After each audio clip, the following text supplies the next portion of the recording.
So good evening. Madani ang kuan problem gihatag sa ko katong traffic light. So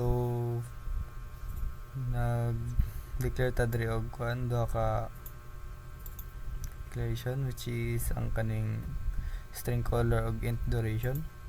Kaman is nagbutang tarig constructor nga si string color og int duration.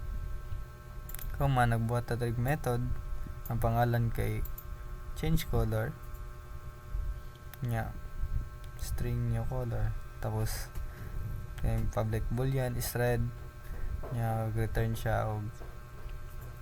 siya og ma-equal siya ani nga object sis kaning red, tapos same lang aning green, equal ka man siya sa mag-return, tas public duration, get duration og set duration.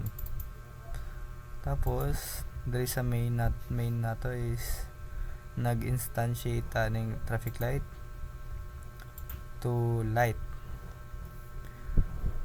Kaman nag-set tag print if mag-equal siya og red, mag-true siya, or kung di siya mag-equal og red is mag-false siya. Same lang aning green nya light dot change color, mag-change color siya og green nya diri dapat is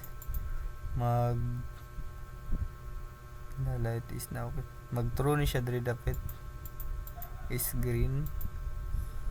Kaman duration lang niya is 20, tas the light duration is now light duration, magkuha niya tong duration nga 20 og mo lang to tara ito gran ara